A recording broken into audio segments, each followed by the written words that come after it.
Yo, and Rocky, we about to make Roppongi 3K. Transform and optimist so properly, bigger than Gundam bodies, so sloppily. Showing yo, they hit the room. The crowd blacked out, can you feel the boom? Causing more chaos in the typhoon. Futurified wrestling served to you with a spoon. This is episode 32 of the Wrestling Podcast. Wrestling podcast? Yeah, it's like you went all southern there, didn't you? I said the same thing last week. Yeah. Because that's our Twitter thing. That's the thing, yeah. Yeah. We're a wrestling podcast. That's the podcast, yes. Still real to me, damn it. As we mentioned in episode 12, we'll be doing some tapings. This is one of them. The next few shows will be pre-taped. I think I'm gonna try and get this one out earlier than normal. Yeah. It's Monday today. We've just had an incredible weekend of stuff. Yes. I'm gonna try and get this out Monday or Tuesday. We'll get another show out maybe later in this week, maybe next week. We'll see. But they're gonna be pre-tapes, so we will not have the Raw and SmackDown review or any news. We will just have different topics which we're going to discuss. And as these are pre-tapes, each episode may be a bit smaller than others. It might be shorter. We'll see. Depends how pre-tapes are going to be for a few weeks at least, aren't they? Yeah. And until we figure out what we're doing. Yeah. We're running out of time in this studio, so we need to figure out the plan going forward. Yeah. So might as well kick off then. Yes. We'll be talking in this episode about New Japan Dominion. Yes. Just happened. It was fantastic. Great show. And we'll have a Hall of Fame, Hall of Shame, as we missed one out last week. Yeah. Last episode. Yes, we did. Also, the big news from Saturday night, CM Punk versus Mike Jackson happened. Yeah. Just say, do you want to make that? We'll talk about that. It's fine. We'll talk about that a bit. Okay, we'll include that in this episode. Yeah. Okay. Okay, so we're gonna go in order. Kick it off with Dominion. Yeah, sure. Okay, I've got the notes on here. Match 1, El Desperado and Yoshinobu Kanemaru defeated Roppongi 3K. Yeah, we both predicted Roppongi 3K to win the titles. Yeah, I think we got most of these wrong actually. I think we did, yeah. We predicted a lot of retains and there were a lot of changes. Yeah. So it's really weird. I think I won though, because I think you went Okada, didn't you? I think I did go Okada, yeah. Yeah, okay. I think we all feel the same apart from that. So this match was fine. It was a fine opener. The ref went down a few times. Match went, let me just get the time, it went 9 minutes. So a few ref bumps. Kanemaru spit the alcohol or whatever it was. Or no, it's definitely alcohol, but probably, yeah. Just say liquor. He spit the liquor in Desperado's face by mistake, but then one time when the ref was down, he hit Sho with the bottle and got the win. It was a good opener, but it was a good setup to what's to come. Next we had Taguchi Japan, Juice Robinson and David Finlay, versus Chaos, Jay White and Yoshihashi.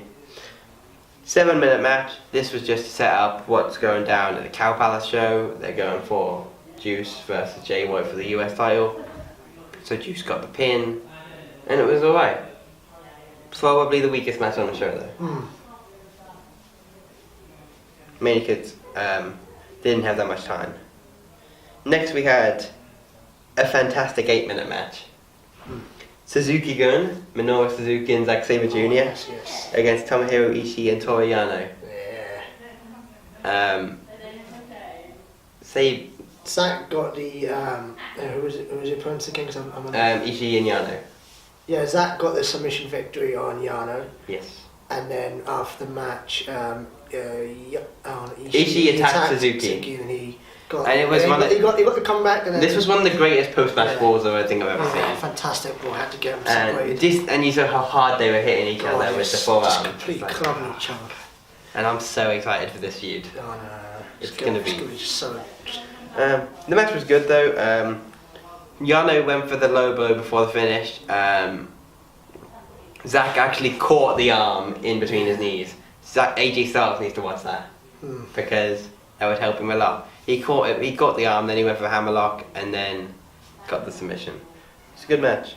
Yano did his usual shtick of just being a geek comedy guy, showing off his DVD, getting the turnbuckle cover off and trying to hit people with it.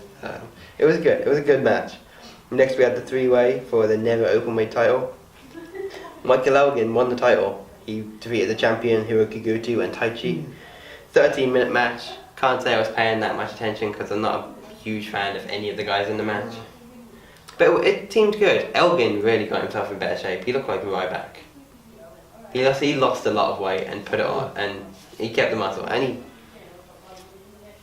he changed his gear as well. He wasn't wearing a singlet, he was wearing shorts. It's like if you were trying to create Kurt Angle on WWE video games and you were just trying to do it off memory, it would end up looking like Michael Elgin. I thought I was the one supposed to be given weird metaphors. Alright. Taking my gimmick right now. Maybe you are. That's Maybe you weird. are. Maybe you Okay. are. I saw that on Twitter. That was, but it's like he was wearing like the blue and red shorts, bald head, quite muscular. He looked lean and he won the match. So. What do you mean, Elgin machine? 15-minute match next to the tag team titles, the IWGP heavyweight tag team titles.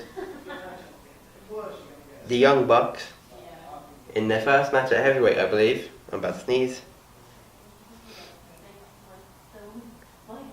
Now we're good. They defeated. In their first match of heavyweight, Yeah. they defeated Sonata and Evil Yeah. to win their IWGP heavyweight titles. This was a great match. Have you seen this match? No. You haven't seen the match. Okay, so basically for months now, Matt Jackson, his matches have been set on his back. Yeah. You aware of this? Yeah. So in this match, Nick Jackson thought, I'm gonna prove that I can sell injuries as well. He went for his little running kick on the apron, but he booted the post when the guy ducked. So he was selling his leg the entire match. Looked like his leg was gonna fall off. But then he was still getting his spots in. But then he was like doing a super kick because Matt needed his help. But then he was getting straight down to sell the leg after doing a super kick. And he went for an indie taker or Melter driver, one of the two. And he just fell off the rope when he went for the springboard because his leg gave out. It was a great match, some really good storytelling in this match. And then the Young Bucks were able to get the win with the move. How much comedy was involved in it? None. That's good. That's good. None at all. That's good. They should have, which is good. The Young Bucks aren't doing much comedy now, really. Oh, that's very good then. One thing I've noticed is that I know you're not the biggest fan of them when they're just doing their comedy stuff, but it's like I'm a fan of the in-ring work. I just don't like the comedy and the parody and stuff like that aspect of it. You would like their matches now. Oh, okay. There's a lot more. There's some good storytelling in their matches now. That's what One of them's always selling an injury, and it works well, and they're having great matches. That's so good. you should check that one out. I think. I will.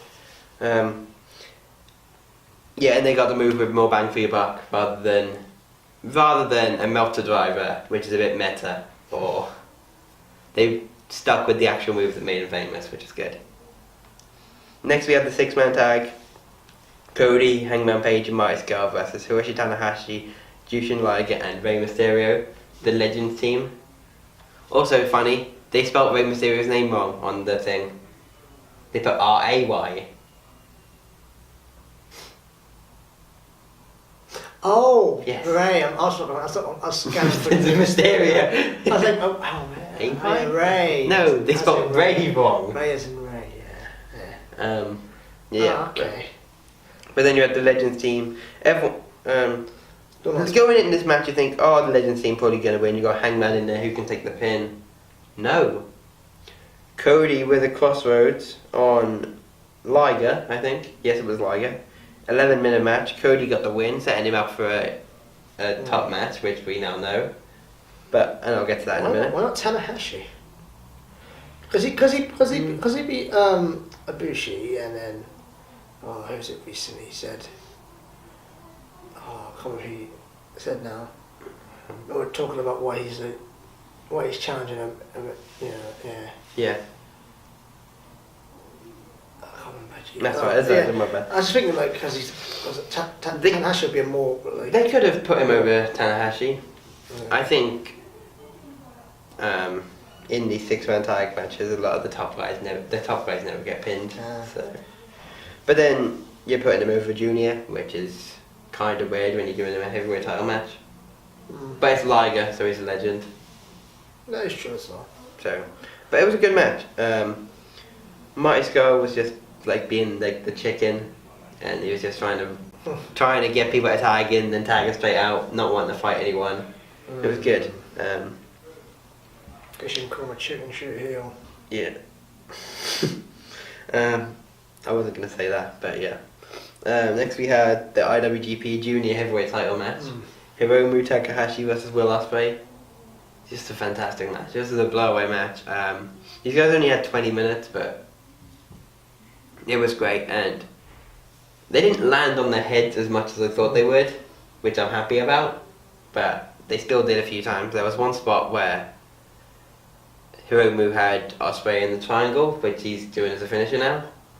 Ospreay powered out, and instead of just doing a powerbomb, he twisted to the side and kind of landed like a time bomb, like Hiromu's finisher. And he landed right on his head and it looked awful. But he was alright. First spot in this match included Ospreay running 40 yards down the entrance ramp and then doing a flip dive off the ramp.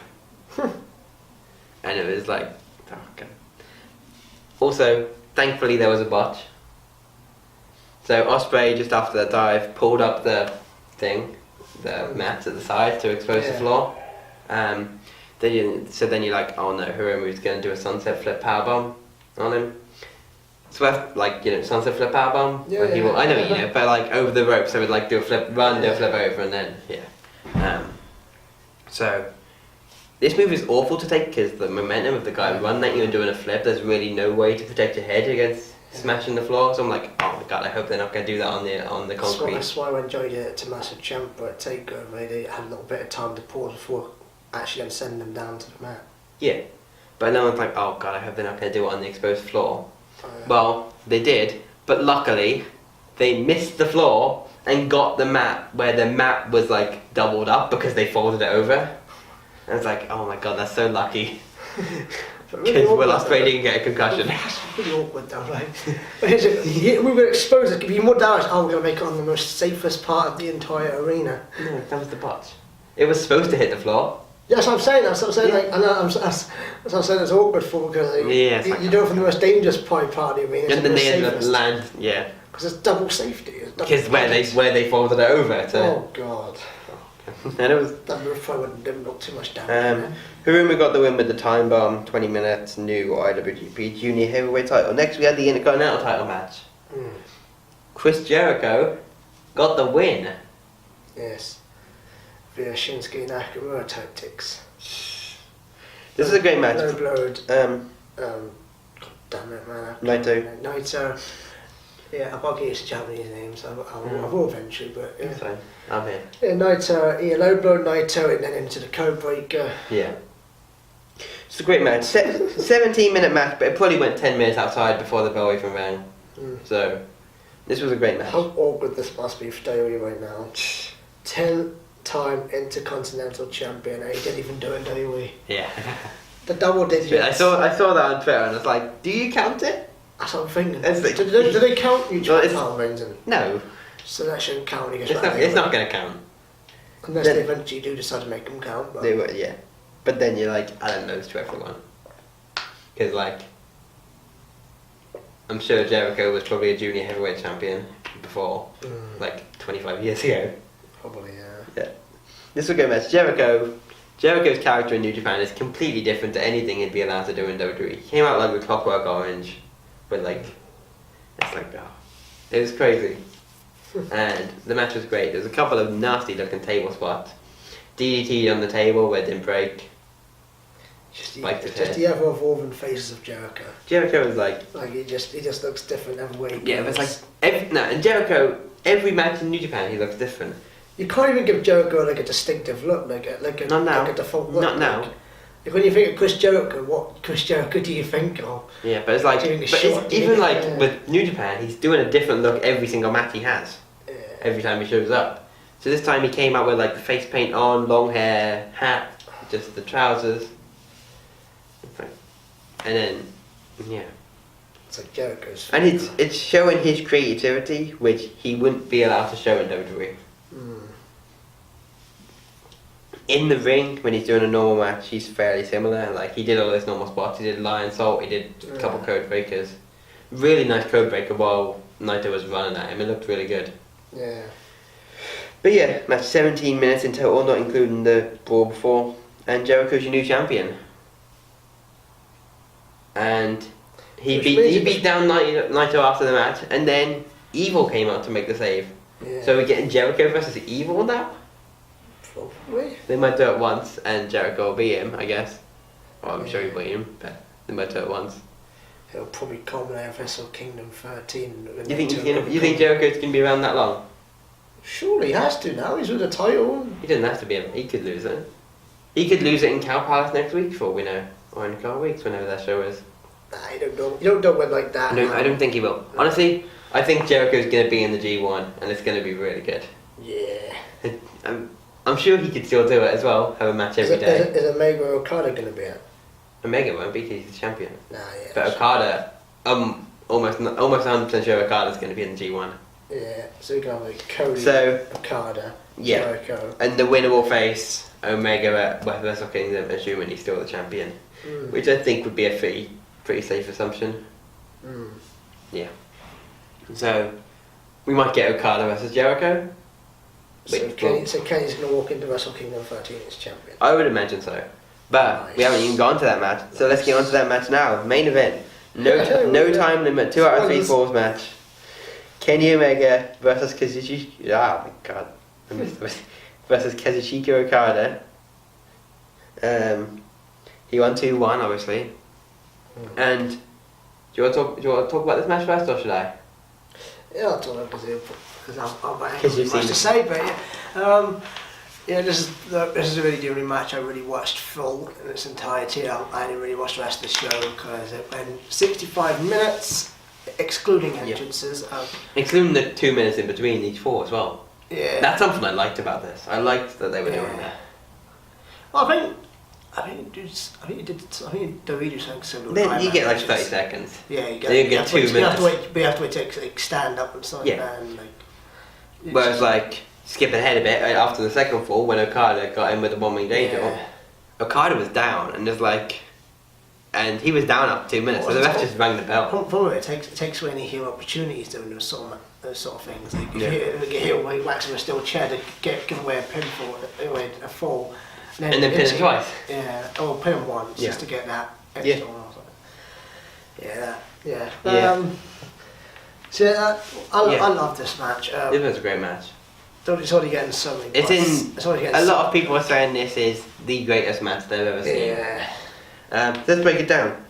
First fall went about 30 minutes. Bit of a feeling. I thought. No, first one was 30 minutes. I thought Kenny got like 20th minute. No. Time must have gone by for me. No. First fall went about 30 minutes. Bit of a feeling out process. In theory, it was a bit slower, but there were some spots. Like obviously, Okada tried to do the dive over the barrier again, like one of the matches before. Omega caught him with a great looking V-trigger. V-trigger was so deadly at times. And then, was Omega going into the barrier? Was that in the first fall or not? Which barrier was it? When he went and hit his ribs on the barrier. I think it was early on. I can't remember if that was. I think it might have been second fall, to be honest. But no. That might have been second fall. So first fall was fairly slow. Would you agree? Yeah. But it was obviously great. But it was slow. They were just feeling each other out, and then Okada just got the roll up. Or it was a cradle, and he just sat down. It was the Brett and Bulldog finish. Yeah, it was that one. Yeah. And then after 30 minutes, Okada got the fall. And second fall, they're like really building the pressure on Omega. Like Omega needs this, or else he's not going to win the title. He's going to lose 2-0. He has to fight back. And this is where they showed all the heart in Omega, and he got the win with the one-way danger after about. You see him during one time when he tried to get the pin, he kicked out. You just see him start hitting the mat. He's like kneeling on the mat, like just running. Go, come on, give me something like. Yeah. He was showing desperation in a way. I think the second fall was great at that because like it's showing like Kenny needs this to win the title, so he's probably not going to get another title. He's going to get swept 2-0. And he has to win by 2 falls as well. Yes. So, and it's like no one beat Okada once, let alone twice in the same night. And he was struggling to even get one fall, let alone two. So then he hit the one-winged angel, got the fall. I think it was about 20 minutes after that. Yeah, it was like that. Yeah. It was about 50 minutes into the match in total. Then we had the third fall. Third fall was basically the guys going all out. But then you also just trying to hit their finisher. Just trying to put the way time was ticking and time was just going. Well, not so much. Time's not ticking. It's no time. No, that's not the way. I mean, it was going on. Like time was ticking. Time's going on. They're both desperate to get the finish. Both are tired as well. So there's plenty of spots when they're both laying down. Instead of test each other, they're just trying to go for. There's one where there's like laying on the ropes on each other, like they were Gargano and Ciampa a few years ago. Or a couple years ago. Yeah, I don't know if it was towards the end. Then you hear like that sort of Randy Orton DDT on Omega. They're both on each other. Yes, that was that's one thing. Yeah, sort of spots. Yeah. And then, but then, obviously with, going in the match, Okada or Omega's going to hit the V-trigger and win. So when he wins the second fall with the V-trigger, fans are thinking like, oh, that means Okada's winning, especially since he didn't hit the Rainmaker for the first fall. Yeah, they'll probably leave him thinking, well, at least he managed to get the V-trigger, he accomplished one of his goals. The bombing angel. Yeah, did I say V-trigger? I can't remember. I might have said that's V-trigger. So when he hits the bombing angel for the second fall and doesn't win that fall with like a V-trigger or something, you're thinking, oh, he's not going to win, because you'd think he'd want that for the first fall, or for the third fall rather. Yeah. And the fact that Okada didn't win the first fall with the Rainmaker, you're thinking, oh, he's probably going to hit that and win. Yeah. But then no. Omega hit the one-winged angel again. It was like... he actually hit 3 one-winged angels in the match. There was a second one which he didn't get the pin from. That's what I was telling you about. Like, yes. That really snapped, just a snap quick one-winged angel. He just picked him up. He didn't even have time to grab the head. He just did it. It was like... Because Okada was constantly trying to hit that Rainmaker. Yeah. That's pretty much at times it seemed like he'd be the only. It's like he's always trying to grab. Like any chance he had, he was trying to hit that Rainmaker. Yeah, Okada's always just focused on trying to grab the wrist. Yeah. Which is probably his downfall at the end of it. Because he wasn't thinking about any other move. He was just that's like the sole thing. It was like, okay, Rainmaker, just hit it. Just hit it. Yeah, it's like put him down. It's the desperation though. It's like, right, I'm just gonna hit this Rainmaker. Yeah, but then because of that, he fell into the one-winged angel. Well, in a way, sort of like 2/3 of a one-winged angel. Yeah. Half-wing angel. So yeah, he went for the Rainmaker. Omega ducked it, sort of got his hand under there to pick him up, and then just almost like a split second that it was hit. Because of that, he had to hit a second one to make sure it was done. It was a great spot as well. I don't think I've ever seen two guys just reversing each other's moves as much as I did in this match. Yeah. Probably because it was a longer match, but it was like they were just reversing it. They were just countering as everything. damage as possible. Yeah, they were just countering everything. Yeah. It was the sort of thing you needed to do, because if they just hit each other with so many moves, the match would be a lot shorter. Yeah. Or it would seem a bit forced in time then. Mm-hmm. Whereas if you give them as less damage as possible throughout a more spread of time, it will feel more organic. And you focus more on tiredness instead of who can kick out the most moves. Yeah. So yeah, Omega wins with that. Out come the Young Bucks. Yeah. To join Coach Ibushi, who was already at ringside. The Young Bucks there, and there's a great moment when the Young Bucks are in the ring with him. The referee's handing Kenny the title. Yeah. Kenny pushes away the title to go and hug the Bucks. And it's like, I think I cried. Legit. Everyone on Twitter was saying they cried at that moment. Yeah. There's been like this whole... It's been the 2-year story for Kenny trying to win the belt. It's been the whole Bullet Club breakup story with the Young Bucks. And then it's all culminated at this one show. It's like... Well, I want to say it will culminate at the show because it's still an ongoing story. Well, yeah. It's this part of chapters culminated. Yeah. But then you've got... If you look at the whole thing...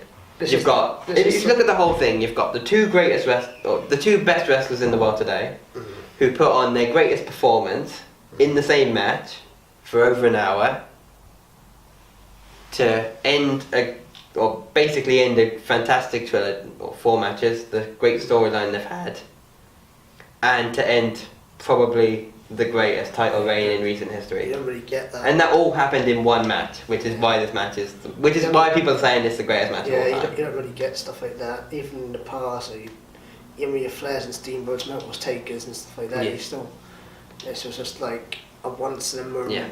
Yeah. So you got two greatest wrestlers had their greatest solo performance against each other to end the greatest On a big stage. On a big for, sta- for a prestigious title, world belt yeah title. to end On a one of the fantastic best. title defence as Yeah. ever. He's on the record. It's one of the greatest title reigns of With ever. a long build stuck with a 2-year storyline, as you said. Yeah. We're full of depth and full of just like the amount of people involved in that storyline, not just Okada and Omega. Like all the guys Okada had to beat, all the guys Omega had to beat, and the people we had to deal with just to try and the whole trying to get himself out of AJ's shadow over the Bullet Club. Trying to be like probably the leader of AJ. Even though technically AJ was never really the leader, it was also Kyle Anderson and stuff like that. Yeah, AJ was the leader. I think he would take. But then even in this match, like Omega hit a Styles clash, Yeah. and then the crowd actually chanted AJ Styles, which isn't typical for Japanese crowd to do stuff like that.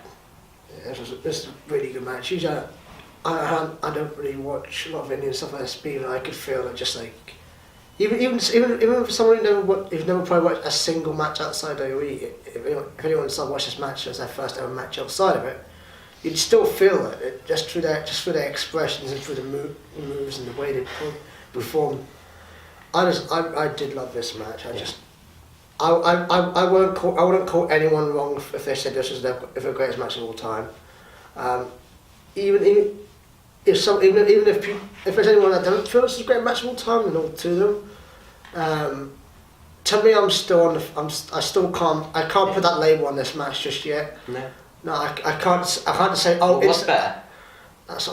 It's having. I've got to look through all the matches that I've seen. You look through every match you've seen to see what's better than this match. No, not every match. I mean every match that I have seen. I need to think about it, let it all digest, and then go. Okay, it's just the way it's looking. It probably is the greatest match at the minute. Yeah. There's just some matches I've really got to look at. Yeah. Before I can slap that highly of a title onto it. Yeah. So I'm probably gonna watch the match again next week at some point. Let it digest a bit, but then I'll pick up on little things we missed the first time watching it. Because I saw on Twitter building up to this match, people were tweeting gifs and stuff like little things which they didn't notice before, and it's like it made the whole thing even better. But then let's go ahead and back to the match. What were you gonna say? Looking at potential rematches, right? Yeah. Between would you have Okada win the G1? South Wrestle Kingdom 13. You could, but Their then fifth and final encounter. you You could. can call it Kenny Omega versus Okada V. The Roman numerals. That'd be good. Trigger. Yeah. So, Yeah. I think you could. I don't think it's too soon to get that sort of big of a rematch. Possibly. Leave it to 14 or 15 if they do decide to give it Possibly. a year or two break. I mean, you have to do. I think you need to have that match with Kenny defending the title as well at some point. That's what I'm saying. It will happen from Omega as a champion standpoint. Like Okada hunting for that title. Yeah. Like he wants that title back. just Almost trying to like it's think. the only thing he wants. I'm just trying to think what I would do. I think maybe I would have Ibushi win the G1, and then you can have Kenny versus Ibushi in the main event of Wrestle Kingdom as like not feuding, just as friends who he won that, so they've got to have a match. Face versus face. Yeah, and I think that would be good. I think they could do that. Would you Mainly just to stall time of doing rather than doing the Okada match so quick. Would you have Omega drop the title for a short period? No.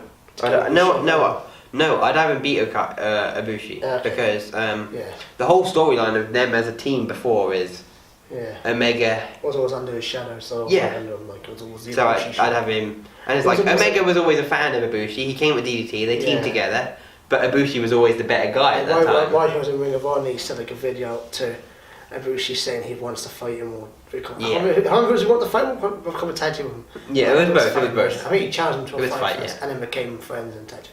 Yeah. So I think I think that would work really well. It'd be a great match. I think you can give Kenny a win in that match. There'd be a way to finish their little thing up as well. Well, it's not going to finish them because it's still a team and they're still in the No, group. I mean yeah. that part of his character. Yeah, and their character, I think that would work really well. It's also an excuse to stall the Okada thing a little bit until. And it's a big enough match. It's a big enough match. They're both over over as friends, so the fans are gonna get into it, even though it's a face versus face. Yeah, it'll be fine. It'll be like, we'll be fine. Whoever wins. Even though it would be probably pretty obvious that Omega would win. I don't know. I wouldn't say. Well, I don't think it'll be heading towards predictable territories. I think it'll be more like it'll be the obvious winner. He'll be the favourite to win one. Yeah. Because I could see that situation, Ibushi winning and then having a rematch where Omega then finally beats him. Yeah. Like next year's Dominion show. Yeah. Yeah. Yeah. So the Young Bucks, and they hugged the Young Bucks, going back to the match, what we were talking about a few minutes ago. And this was the forming of a new faction, a new group in New Japan Pro Wrestling, a company known for its groups. Did they say it or something? The Golden Elite. The Golden Elite. Okay, I feel. Do you see the picture of them all with the Elite shirts with the gold? No. No. Okay. I watched the match, then just saw them hug, and I just finished it off. Okay. I just watched. So it was like photos on social media afterwards, and then on Being the Elite. So I saw the picture of Omega and Jericho with the titles. yeah, I guess it. Which I find that it's a weird status, right? Never from Winnipeg. No, not just that. Yeah. Take every title in Japan. Yes, I saw this. There's only like 2 titles. what? There's 2 titles, 3 champions, 2 titles. Junior what? It's both junior titles. It's a junior. Yes, junior tag. Hiromu, Kanemaru, and Desperado. A junior heavyweight. Yeah. Everyone else is. Let's go through. So we got let's go through them all. So we got Omega. This is New Japan. Omega. It's the IWGP heavyweight champion. Yes. Jericho. It's Intercontinental. IWGP. Jay White. US title. Yes. Young Bucks tag titles and the 6-man titles with Marty Scurll. And then you have Elgin for the Never Open Weight. Yes. I'm actually surprised I know that name. Never open weight. Yeah, I hope I said that right. That is right. That's right. You're right. I just love that. I just love that name. Yeah. I'm the Never Champion. You're never champion. I don't know what actually that. I don't know what never stands for. I don't. Yeah, it's actually because it's initials or something. I know that IWGP is International Wrestling Grand Prix. Is it like Northeast or something like that? Like I don't know. Northeast. I'll Google it. Visual. Stall for a bit. Extreme Revolution. I'll Google it. So so now we have the Golden Elite, Ibushi, Omega, and the Young Bucks. I read this as the Young Bucks leaving Bullet Club. Right. Especially when you have Cody coming out and then he just goes back in disgust, and it's like. So because the problem is I can't seem to follow this Bullet Club like split storyline. I'm only up to like. What's being the Elite then? What's being the Elite? Never. So who's in the Bullet Club? Who's not? Never is an acronym of the terms New Blood, Evolution, Relianty, Eternal, and Radical. What's the V bit for? Valiant. Oh, Valiant. Yeah. Valianty. Okay. It's just a New Japan. What's so going? It's a New Japan. Never was a New Japan promoted series of events which featured young up and coming talent and outside wrestlers not signed to the promotion. Yeah. But then they opened it, and then there's the Never Openweight title, which is like the normal Never title. One thing I love about the current champ, yeah. One thing I love about the IWGP belts is I love they've done what WWE tried to do but failed. They make them look so similar yet so different. Yeah. Like it's like so the differences are so subtle, so subtle. Apart from like the US title. Yeah. Which is like completely different. Yeah, it's completely different, but it's great. But in a way, if you looked without knowing the company, you could probably tell they're part of the same company. Yeah, yeah. Which is good. WWE just takes that same basic W bit and just changes the colours around it. Yeah. It's just a bit. I think they're trying to go for the UFC approach, but just that wouldn't surprise me if that's what it's almost like they took. Okay, we're going to go for New Japan, UFC, combine different elements what they try to do, and then like New Japan with just different colour straps, and then UFC similar, same like plating, which is some of them look nice, some of them don't. I don't mind them for some elements, like the Raw and SmackDown titles, like the tag teams and the women's. I don't mind that bit. I just don't like the Universal title even still. I still haven't gotten used to it. Usually I get used to everything in WWE, but now I still can't get used to that belt. Okay. I just wish it was like much more darker red, almost like scarlet, almost like black from a distance. But Yeah. Okay. So that just about does it for Dominion, I think. yeah. Should we go into the Hall of Fame, Hall of Shame? No, not just yet. One thing I do want to bring up first is a bit of a link to Dominion. Okay. We have WWE versus New Japan match. The New Day versus Kenny Omega and the Young Bucks. Yeah. At E3, they will be playing Street Fighter. Oh my god. I sent you the article where they. I read it before you sent it to me. Okay. Where an article on WWE's website referred to Kenny Omega as an independent. No, they didn't. Star.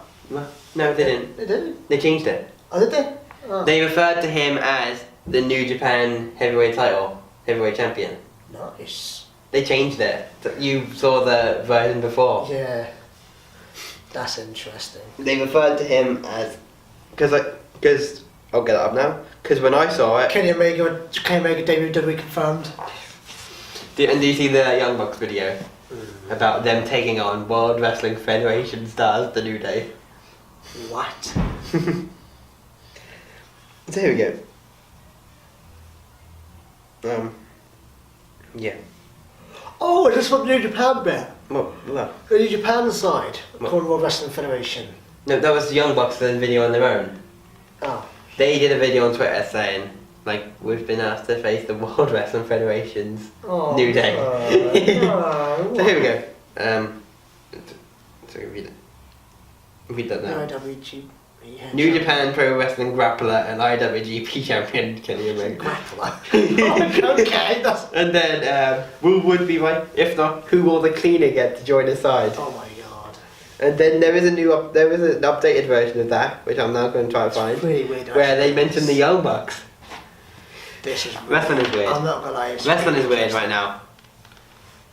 I'm really okay. Could that mean they're showing an interest in them now? Because I've heard reports they are very much interested in They've been getting interested in them for years. Yeah, but I mean, like very much now. Like it's really, this team's picked up a lot. Maybe since that All In sellout, it's really wanting to get into the something. Also, speaking of All In, Don Callis has been announced for commentary of that event, which means it will be on When does Omega's contract end? January. So it'll be so post Wrestle Kingdom. Yes, like just after. Yes. I assume so. That's when most of them. Oh, that's very interesting now. He could drop out of Kingdom actually now. Good. They give him his... No, because he's not. No, did you not see his promo after the match? No. Okay, he said he's gonna stay at New Japan. Oh. It's a shame. So here's the article on WWE's website from 15 hours ago. Yeah. 15 minutes ago. The New Day to face Kenny Omega and the Young Bucks in Street Fighter 5 at E3 2018. There's a picture of Kenny Omega, there's a picture of the Young Bucks on WWE's website. The 6-man tag team showdown you've been dreaming of is happening this Thursday.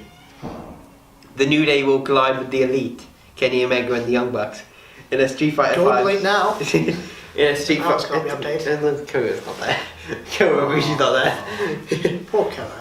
In a Street Fighter 5 showdown at the Capcom booth at the E3 video game conference in Los Angeles. Xavier Woods and Omega have been going back and forth over social media in recent weeks who's the better Street Fighter player, to the point where Capcom, the makers of the legendary fighting game series, had to intervene and set up a battle for supremacy to bring the bickering to a definitive end. During his contract sign and broadcast on the Street Fighter Twitter account, the Cleaner made the bold statement that he could beat Woods and any of his friends in the game. Woods pounced on that claim, saying he'd bring back up, while doubting that Omega would be able to find 2 teammates. Woods quickly enlisted the help of his fellow New Day members Kofi Kingston and Big E for this battle in the City of Angels. However, despite Woods' doubt, it was then revealed via a YouTube video, being the Elite, that Omega's partners would be IWGP Heavyweight Tag Team Champions, the Young Bucks. Nick and Matt Jackson will join Omega. Nick and Matt Jackson will join Omega, their running mate in the Elite, setting the stage for a battle that many sports entertainment fans thought would never happen. What will happen? Oh my god. What will happen when these trios meet and what is sure to be an explosive video game battle? Will Omega, the self-proclaimed best bout machine, unleash the V-trigger on his way to a 6-star Street Fighter Classic? Before saying goodbye and good night to his rivals. Is this still a Tony article? Yes, this is still a WWE article. 6 stars. Will the best bout machine unleash the V-trigger on his way to a 6-star Street Fighter Classic before saying goodbye and good night to his rival? Will the Young Bucks make Ken and Ryu put on a virtual super kick party? Or will the New Day serve up a heaping helping of humble pancakes to their rivals and prove that though Omega and the Bucks may be elite in the ring, when it comes to Street Fighter, they're just booty? No, not that at the end. No, that just ruined it. God damn it. That makes you now want to see a New Day versus Elite feud now. Yeah. I can't believe that WWE's website mentioned. They mentioned best bout machine, V-trigger, 6 stars, IWGP, goodbye, good night, super kick party. They're so going to put a huge offer for them. No, it's one thing to mention them, it's then one thing to pretty much make your entire half the word count about them. Yes. Like, oh my god, Can't wait for that match. This Thursday, right, the match is happening. They are thirsty. I'm assuming it's probably going to be on up, down, down. They're so going to try and make a huge offer for them. There's no, even if they don't accept the offer, there's just no way not just going to put an offer in now for them. That is so baiting them to come. Yeah. Okay. It's like, oh, so, look how much we love you. Come and join WWE. Come and join us. Okay, so, you want to talk about Punk? Mm-hmm. Jesus Christ. Also on Saturday. Saturday night, I was so Sunday morning. Sunday morning. I was so tired because I woke up at 7 o'clock in the morning to watch the Minion live, a 5-hour show in its own right. Then I watched a 7-hour UFC show starting at 11. I was up for nearly 24 hours and I was just so tired. I fell asleep during that. That's any else called to fight. But yeah, the opening match on the UFC pay-per-view at the weekend, UFC 225, as we talked about on the show last week. CM Punk versus Mike the Truth Jackson. As a new or as a non-UFC fan, what did you think of this? Well, if you're a new UFC fan and wanting to try and become, you're thinking about maybe become a fan of UFC, after watching this fight, you'd probably don't watch it again. If you only watched. Is that how you feel about this? You didn't just watch. You didn't just watch that fight. No, I'm more of a general. I'm about to go into me after that. Okay. But yeah, if as a general like person would watch this and only watch this, trying to get into watching UFC, you'd probably turn the TV off almost as soon as that fight was done, if not beforehand. But for me, based on that fight, yes, but as I watched some fights beforehand, you didn't just watch it. You didn't. You didn't just watch the CM Punk fight, did you? No. So what fights did you watch? Did you see all of the prelims before CM Punk? No, I watched a bit into it. I watched I watched the earlier heavyweight fight. Richard Coulter and Chris De La Rocha. Yeah.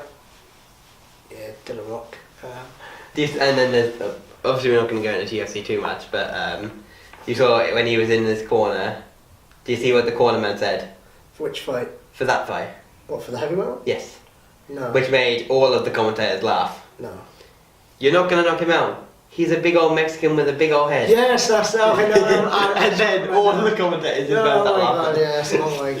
You're not going to knock him out. A big old Mexican with a big old head. But didn't he end up winning anyway?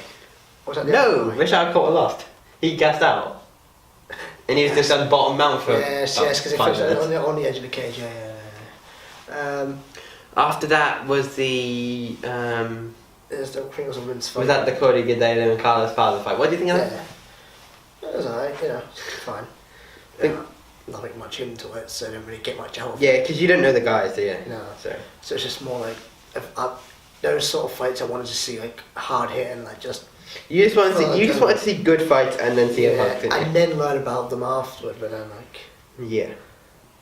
That fight was alright though. I was a bit surprised by the winner with that one. No, we missed one. Did we? Mirsad Bektik and Ricardo Lamas. I don't remember that one. Yeah, that was the featherweight fight in between the women's and the heavyweights. Yeah. It was an alright fight. Bektik got a decision. But then you saw Curtis Blades and Alistair Overeem, didn't you? Especially the one with that like beard or something. Yeah, the moustache. Yeah. Yeah, moustache. Yeah, okay. Yes. No, I remember this fight, but not too much. Yeah. Alright. Okay. But then you saw Overeem get knocked out, didn't you? Yeah. Which was very satisfying. I saw Overeem struggle throughout the fight. Obviously, you know Overeem because he Yeah. beat Lesnar. Yeah. Yeah. In the fight that sent Lesnar back to the WWE, essentially. Yes. Yeah. I always thought it was a Cain Velasquez fight, sent him back. No. Or at least it was a turning point. Well, he had his problems, didn't he? He had his Yeah. diverticulitis, and then he tried to come back after diverticulitis. Overeem kicked him in the stomach, and he just went down. And it's like, nah, he's done. He's finished, yeah. But then on the main card, first fight, we had Mike Jackson. Which is a damn shame because Lesnar's a hell of a fighter. Yeah, he was. Like, Mike Jackson, CM Punk. First fight of the main card. Let's talk about it. okay. So what did you think? Did you see anything in CM Punk's game worthy of discussing? No. No, not really. CM Punk didn't offer anything. Mike Jackson isn't a good fighter, and he looked like a black belt compared to CM Punk, who looked like a white belt. Some of Punk's biggest weaknesses was his overuse of the takedown. Well, he's aggressive. And I know about... That's not really a weakness, though. It's just It is honestly the only way of him actually attacking. It's not necessarily though, because there's a lot of fighters who can fight like that and they're very successful. And most of his takedown attempts were shit. Yeah, true. But it's like it's a decent strategy if you're good enough to pull it off, and he's not. So basically, that's the only thing he's trying to do. He's being constantly outboxed by Mike Jackson on the feet, so he needed to get it to the ground. He got it to the ground one time, got sweep straight away. Also, sloppy punches. Well, yeah. Those was terrible. Mike Jackson had good punches. Mike Jackson had a good jab. He had some pro boxing fights, so there's something there for him. Dana White came out after the fight and said that neither man will fight in the UFC again. He didn't like how Mike Jackson was too cocky in there. He thought Mike Jackson should have just finished it. He should have. Yeah, he should have. There's no reason to keep that fight going. No. If anything, it's a danger to keep that fight going. If he's actually looking that knocked out, he might as well just finish the damn job. The ref could have really stepped in any time in the third round. I kept thinking that there was multiple things I was shouting at the TV going, oh, not shouting, talking. Not shouting. I did jump up and clap when Punk got the takedown, but then he got turned over straight away and I was like, oh, never mind. As I know. And then everyone's saying, oh, he doesn't want to be in CM Punk's guard. He just kept punching him when he was in CM Punk's guard. And then Punk trying to punch back from bottom. I tell guys who I train with not to punch back from the bottom because it's not very useful when you're trying to defend. So it's like, oh, why is he in the UFC? Money, but it's like, oh my god. So stupid. Honestly, I admire him for going after his dreams. Yes, He wanted to fight. He wanted to fight. He went out there and fight. He lost, and then he decided to come back. I'm so conflicted about my feelings about CM Punk, this whole like 4-year situation. Okay, so let's take it back a week. We had the trial last week. Yeah. Well, CM Punk and Coca won. I don't want to make that a scapegoat because it's clear. I'm not going to make it a scapegoat. Okay. Let's go. But no, CM Punk and Coca won the trial against Dr. Man. The only win he's got in 4 years. He tweeted saying, I'm 1-1 this week and I'm happy with that, is what he tweeted. But no, he won the lawsuit against Dr. Man and basically the WWE because they bankrolled his team. My problem with him surviving towards the end is probably going to get a lot of stuff saying, oh, showed so much heart. He survived to the end. He did show a lot of heart. No, he showed a lot of heart, but I don't want people to start thinking, oh, he was able to survive to the end on his own. Like, no, it's because Mike Jackson could have knocked him at any point in that entire fight, but he didn't. Yeah, it's like Mike Jackson, probably the worst fight I've seen in the UFC, other than CM Punk. So it shows that Punk's a way off when he's getting beaten up like that by him. When Mike Jackson couldn't beat anyone else in the UFC. He has to make it go. He'll never win. He'll never win UFC. Neither man. Mike Jackson. Of course, Mike Jackson. It's obvious with CM Punk. He'll never be anybody. Like I can't even picture him losing to anybody in any of the fights. Beat anyone. He lost to Mickey Gall. He got dropped by Mickey Gall when boxing is Mike Jackson's, like, that's his game, that's his thing. He's a boxer. He got dropped by Mickey Gall, who himself said his boxing wasn't very good then, because he's mainly a grappler. So, that's what it is, that's the reality of the situation. Punk's done with the UFC. If I was Mike Jackson, I would have knocked him out as quick as possible, just so you can make a statement. Yeah. So you can say, look at me, I got like a first round. No, he tried to make a statement. He tried to toy with him and make a statement that way, and it just made him look like a dick. I was going so out of that fight towards the end. Like, Yeah. in that last round, I was like 2 first minutes left to go. I was like, oh my god, this is going to be a good decision, isn't it? Yeah. So I guess it's going to go. Time, as I was taking down the front, I was like, oh, come just knock him out. Come on, man. Stop this, honestly. Yeah. You're embarrassing yourself at this Alright. point. Like, Okay. So, you obviously watched some of the cards. yeah. Did this encourage you to watch a bit of UFC in future? No. You're never going to watch UFC in future. No, I'll watch it, but I mean, apart from this, Not the whole fight, the whole card. Okay. All of the fights. Well, you watched. I like elements of it. Who did you like? I love the home fight. You like why? I don't know, it's like a bad I liked it. I've got the words to explain it, I just liked it. I love So after that, Holly Holm. It wasn't my favourite fight though. My favourite fight was the first match. It was a boring fight because you just held it down. My favourite fight was the first one I watched. What? Coulter and... Yeah, that was the great first round. I just love people just throwing hands at each other. That was a great first round, but they tired themselves out, didn't they? Mm. You should.